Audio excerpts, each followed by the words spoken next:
Hi, welcome to our Alaska TTAP webinar presentation today. Today we have Rebecca Garrett of the Alaska Department of Transportation and Public Facilities presenting on the grant programs available for Alaska communities.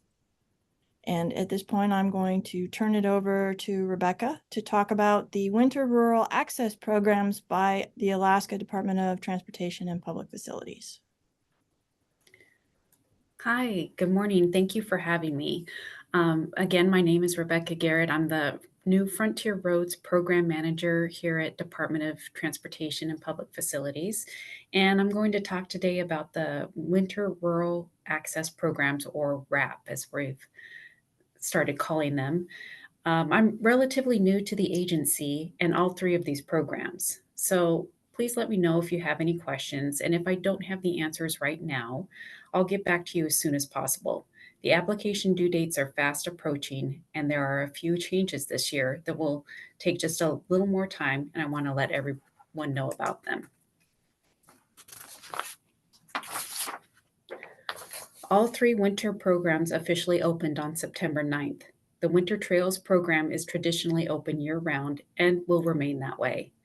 Safe Roads for Alaska, or the SIRA program, closes on October 14th, and the Snowmachine Trails had an early consideration deadline of September 23rd and an official close date of October 7th. That's Monday. The Community Winter Trails Program applications were announced as open, but really this program is open continuously. This program is used to support rural communities in marking public winter trails. There is some environmental work required of the Department of Transportation and Public Facilities. We purchase trail markers on behalf of the applicant, and then the applicant installs those trail markers along their publicly marked trail. So again, the applications are open, but they're open continuously. They're due anytime you submit your application. They're scored continuously, and then they're announced continuously. Next up is the Safe Roads for Alaska, or SIRA program. It is intended for communities that want to develop and maintain ice roads, and those applications are due October 14th. This program was fostered under the new infrastructure bill known as IJA and implemented in November of 2021. So ice roads are now eligible for federal funding. And this was a transition from the state of Alaska. And it's still a learning curve for the Federal Highways Administration and the state. Funding for ice roads is a new concept, and there still hasn't been any guidance released from the Federal Highways Department for the state of Alaska to follow.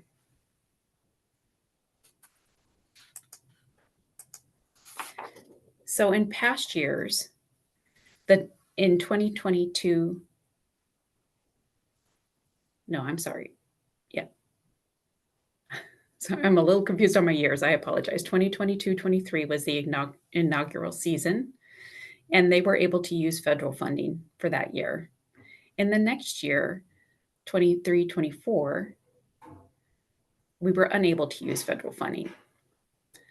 But hopefully in 24-25, we will be able to use federal funding again. The first season, there were 15 applicants that were awarded funding, but only 4 communities submitted reimbursement requests.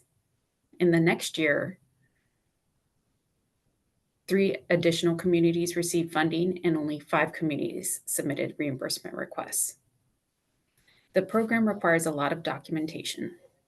So we're trying to figure out how we can help communities lessen that documentation and ensure that we can get federal reimbursement. Sorry about that.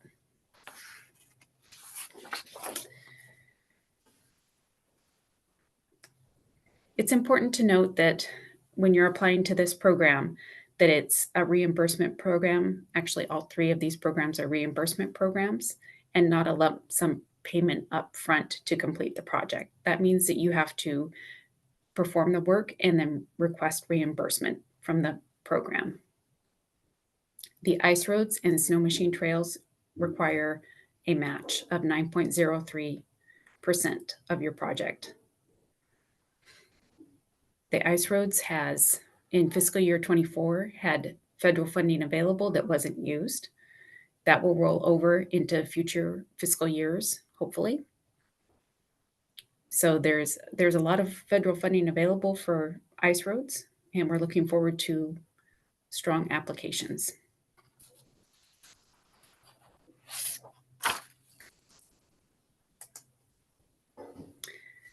For your local match in all the programs, it can be cash, where a community will send a check for their 9.03% cash match, or it can be an in-kind service, meaning it is documented that they have performed the work and that is equal to that work is equal to that much cash match.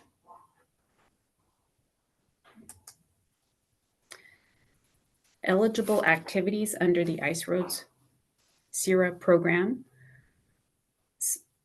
are planning, such as route planning, selecting operations level, determining signage requirements or determining equipment requirements, surveying, such as manual surveying and GPR route surveying, route selection, ice road establishment, like preparing travel lanes, snow clearing, and ice strengthening, signage, such as construction signage, regulatory and advisory signage, monitoring, administration, such as controlling loads, speeds, and shutdown, such as closing the ice roads to public use. It's important to note that you cannot purchase equipment or put permanent trail markings on land, and undocumented project charges will not be covered. Very important here is that new this year, there are some new requirements with your application that might take you a little bit more time to complete your application. This is to help speed the award process, since we got going with the application process a little bit later than we wanted to. We're asking that you submit with your application your ice road map, a budget workbook, your equipment reimbursement form, a financial audit if your entity has had a financial audit, and your general liability insurance. This will help us meet the federal requirements and again, speed the award process. There will also be monitoring of the ice road. Hopefully that means that there will be 2 site visits, one early in the season and one towards the end of the season. This is also another federal requirement. This slide just shows some eligible activities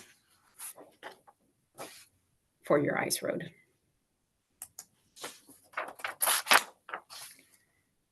There are a lot of resources on our website available to communities that are interested in participating in the ice road program. The guidebook will walk you through the application process. The ice road manual is prepared by the Institute of Northern Engineering, along with the app for your smartphone that can offer a lot of help with operations and maintenance of your ice road. And finally, the DOT area planners are always available to communities who have questions or need help. And then this is really important too, that the scoring criteria is also available on our website for you to review, and it will help you write your application. So the scoring criteria is right there on our website. and it shows you how the project evaluation board is going to go over your application and explains to you how your application is going to be scored. So something that you can print off and look at and review while you're preparing your application. And this slide just shows you, again, the Ice Road manual, which is available on our website, and what the app looks like that you can download and use on your smartphone.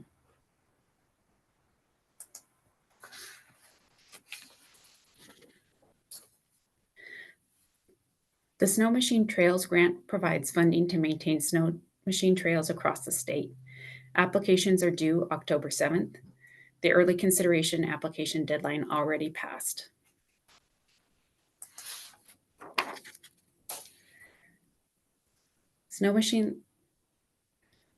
The Snowmachine Trails Program is very similar to the SIRA program, reimbursing for the costs of maintaining and operating snow machine trails. Again, no equipment can be reimbursed under this program. You can have labor, fuel, automotive fuel, fluids, equipment and parts, GPS, trail markers, and signage, but no equipment. New to the program this year was the early consideration deadline. This was to try to get funding out earlier and quicker. Again, this program hit the streets a little later than we intended. We do have increased application requirements. There will be a local match that had not been required previously.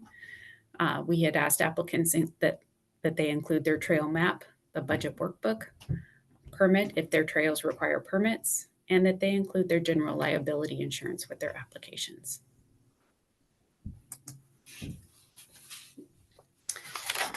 And then upcoming for all of these programs are the consolidation of the winter programs. You can see that that's already happened under the WRAP acronym. Stronger emphasis on safety, that's ongoing, and you'll see that to continue through all of DOT's programs.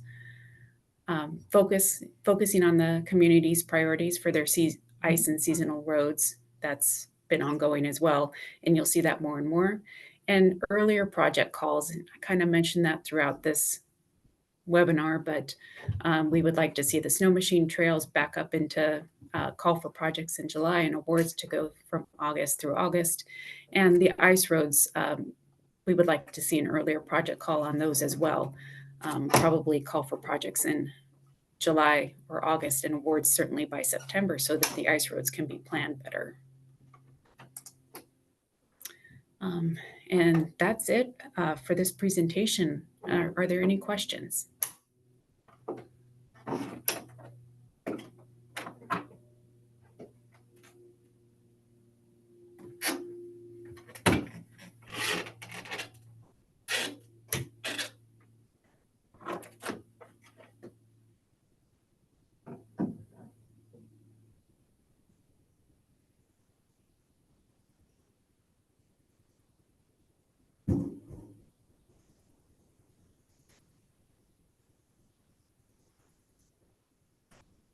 Okay, Jason, you are able to unmute and ask your question. Yeah, good morning. My name is Jason McDonald. I'm with Healy Lake Village. Just a couple of questions for you. And I know you're talking about trying to get the bids out or the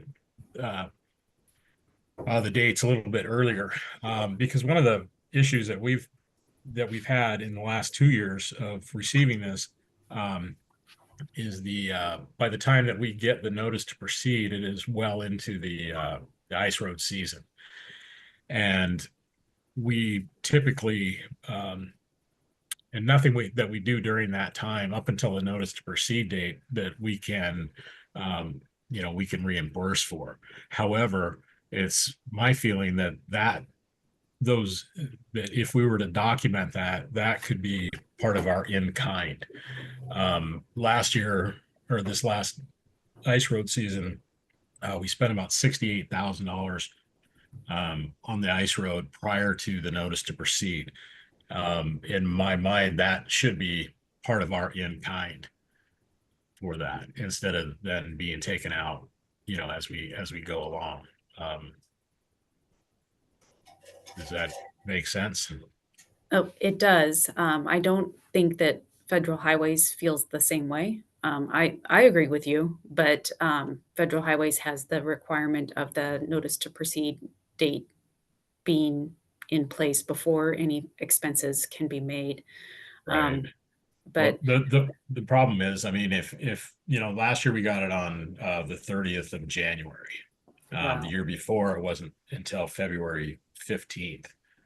So by that point, we're halfway through the season, right. and you know whether we can't wait for that notice before we get a lot of work done, or else we just won't have the access, and people have to have that access, you know, because we don't have a road at all to our community.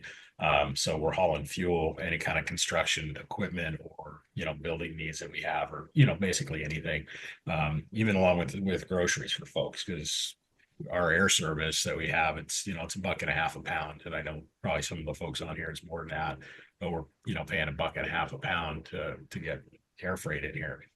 So it's quite expensive. And this road is definitely a lifeline that we use. Not to mention the fact that we don't have a clinic here anymore. And so, you know, if anybody has any medical emergencies, we have to be able to get out. So that road is going to open.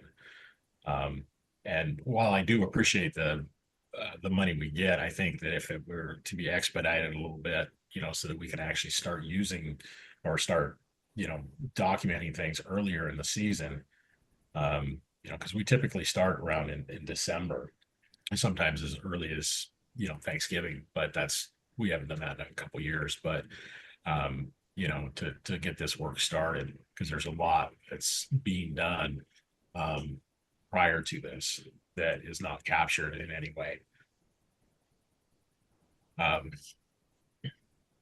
I've got a couple other things. Can I just keep going, or do you want to?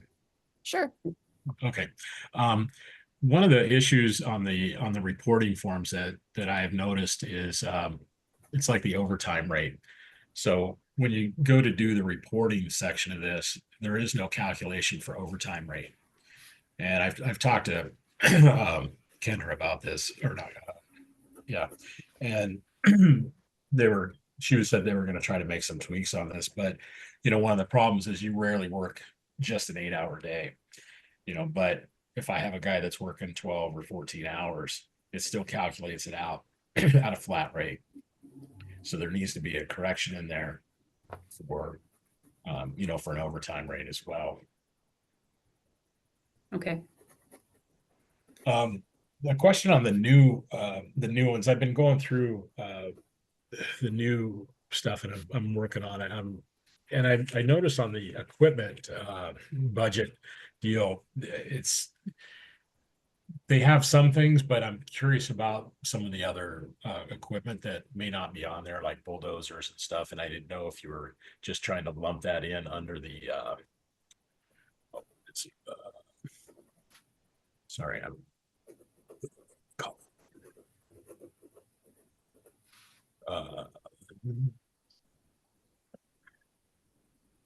sorry, the Tucker or the piston bully. You know, I don't know if that's going to be considered, you know, using a bulldozer. Would that also fall under that heading, or are there more?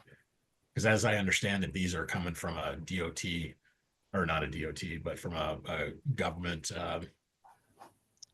lease rate. Yes, we should be able to look up almost any piece of equipment. So that might be something that, you know, I don't know if, you know, if that's something we need to do, or do we just lump it in? Because I don't know what you know, there's like a motor graders on there. But, you know, for a dozer, there's nothing there unless we throw it under Tucker Snowcat, which, I mean, I don't know I just don't know how it compares to a dozer rate. So No, I mean, no, we should be able to look up your individual piece of equipment. So, yeah, but that makes it difficult for me on this end, because I'm trying to fill out this budget sheet to be able to get it turned in, but I don't know what it is. So I can't accurately fill this out until I have that information. So how Yeah, do we do that? Shoot me an email. Okay. All right. Another question about the new the new forms here is when we do is it good, are we looking at then documenting the fuel as well, like the fill ups and all that kind of thing is that something that we'll need to put in then in the reporting side of it? Because now we were doing hours, miles if you had an odometer on the piece of equipment. You know, are we going to be required to do fuel? Like, do we need fuel receipts, or can we just tell you how much fuel we were putting there, you know, on the log? Is that how that works?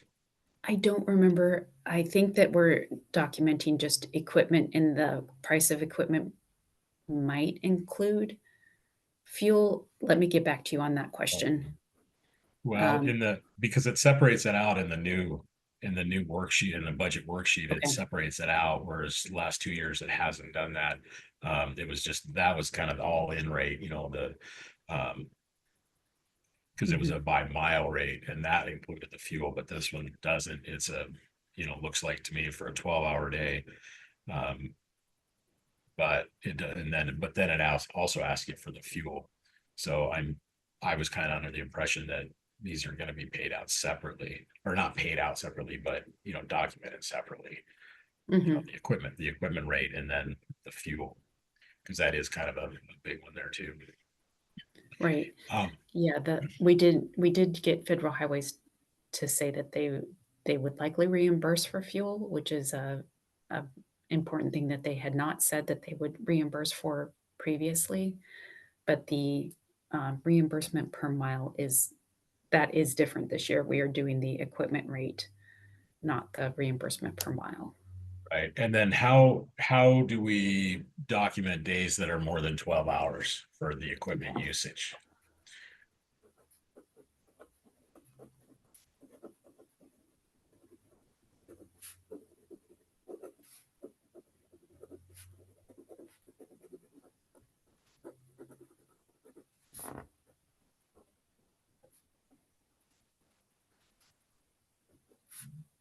Rebecca?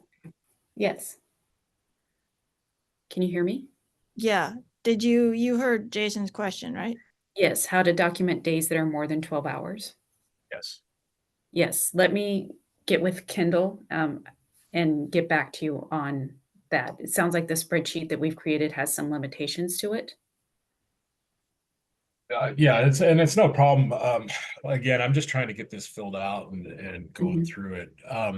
And the one other question I have, and it's more just, and it might not be a big deal, but I'm trying to figure out how to, because I'm trying to be as accurate as I can be. But say I have two pieces of the same equipment, say two motor graders, for example. I have one here in the village and I have one on the other side of the south side of the river. And so they kind of work, you know, so I can work two ends basically, right? One may not be used as much as the other one, but and I don't know if this matters, but as far as this budget worksheet, so it's like how many days expected to use the equipment. So typically the one that we're using on this side gets used quite a bit more because you know, just the way it works out, right? So maybe I put just throw out a number, 50 days or something, whatever. But then since I have two pieces of equipment, then that throws both of those being used for 50 days. Whereas one may only be used, you know, one may be used 50 days, the other might be used, I don't know, 40 days or 30 days or something like that. But I can't really differentiate that. So it comes out in the budget at a much higher number. Will that affect how the awards are given or determined, I guess? I'm surprised that they can't be on separate lines, but again, I don't have the sheet pulled up in front of me. Well, well, it sounds like we'll need to have a call and go through this together potentially, and then And it then, may not be a problem. I'm just trying to get ahead of these things because I know that, the deadline is coming up and it seems to be uh quite a problem in the past to have folks doing it anyway. So if we can make it maybe a little bit easier to do this, because it does get somewhat confusing, when you're dealing with multiple pieces of equipment. Maybe hopefully more people will be able to use this. right, and then put a sample up on the website. That would be good. Yeah. Okay. And then if we don't have a current financial audit, is that is that gonna negate funding at all? No, Okay. nope. You just Yep. need to make a statement that you don't have a current financial audit. Okay. And I'll talk to TCC too. Maybe they have something that they've done internally because they deal with our, with a lot of our stuff. So No, that just means that you probably haven't received $750,000 of funding within a fiscal year or a calendar year. okay. Yep. Okay. That's what triggers an audit. Okay. Okay, so then we can just, I don't think we have. So if that's the case, we just make a statement, and then who does that need to be signed by? You can just make that statement and that's fine. Okay. Yeah, we can look you up too. Oh, Yeah, we can look you up okay. and see if you're delinquent. Yeah.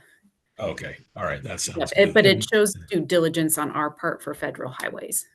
Gotcha. Okay. And then another question that I have, and again, this is more about a forum. So, again, maybe we have a different discussion about this, but when we get into like even in the planning or the administration and surveying, things like that, but they call for an hourly rate. Um, and what do we do when we have multiple rates, different people, working different rates? So how does, and again, that has to go on this budget, which is the estimated budget. But again, I don't want to, if I put the high end, then is that gonna be detrimental to, as people look at it going, whoa, this is just way too expensive, but I Are you can't really differentiate between people because it says an hourly rate, one or two operators. Well, I might have two different folks working that, but they have two different pay rates. So how do I Mhm. differentiate between those? And you're working in the budget workbook. Yes. So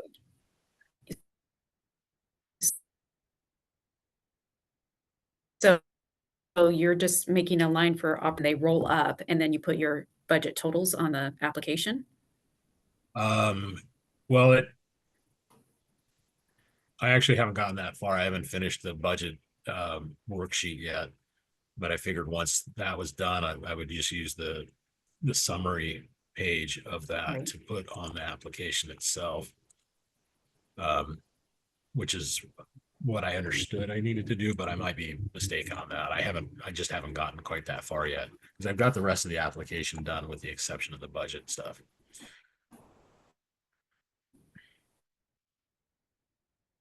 Yeah.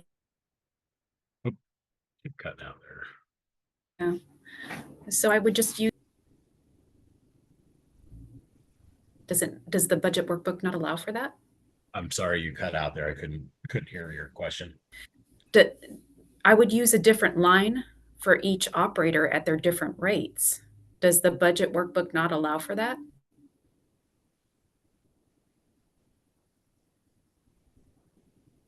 Don't So like I'm looking at preventive maintenance tab on the worksheet. So the activity in this case, snow clearing, grading, grooming. Hourly rate, there's only one line item for it. So an hourly rate, hours of expected, number of operators, and then it calculates out the estimated budget. But not everybody gets paid the same. So Mhm. how do I do that? But because I don't think I can add, I mean, maybe I can. I just didn't want to change your forms though. I didn't know if that would be a problem. Just to add line Yeah. items in there. I would have a look at it and see if you can add lines. Yeah, no. It should add up and grab the totals still if you add lines. See if I can insert maybe.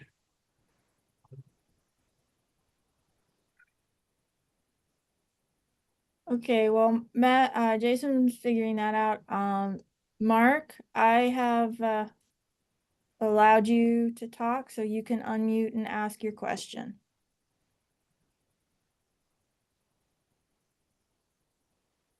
Can you hear me? Yeah, you're a little faint, so please speak up, but yes. Okay, I didn't have a question. I was just when I do have a question, I wanted to know how to ask it. But now I know how. All right, well, thank you. I'm gonna mute you then. Okay. Jason, are you?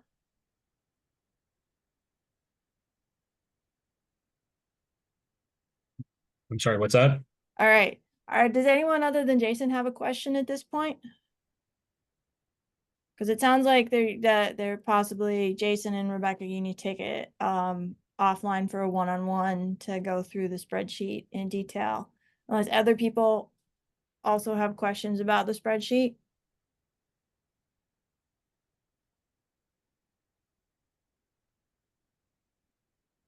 All right. Anyone else have any other questions other than the spreadsheet? I'm not seeing anybody raising their hand or posting in chat or Q&A. So I guess I'm going to, oh, Mark. You can unmute and talk, Mark. Oop, or maybe not. Okay. You Okay. had your, I'm here. Yeah. okay. You had your hand up for a second again. Yeah, I did. I was just curious because I can't see who's attending this. Are there other entities from our region in attendance here at this meeting?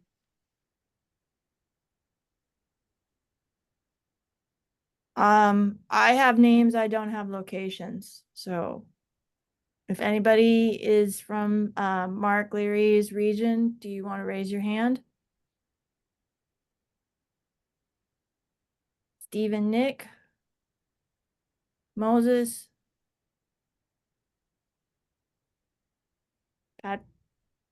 Patrick. So yes, there's a few other people from your region, Mark, that attended. Okay, good. ONC is attending. All right, and I will be posting the recording on the YouTube channel after this. Stephen, if you have a question, you can unmute and ask if you wish.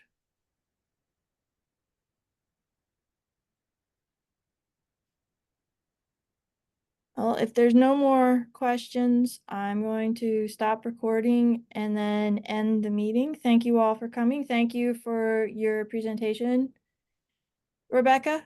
And Rebecca's contact information was there, and everyone with, if you have specific questions as you're completing the applications, please contact Rebecca and the other emails at Alaska DOT to be able to improve the success of all of your applications for these programs.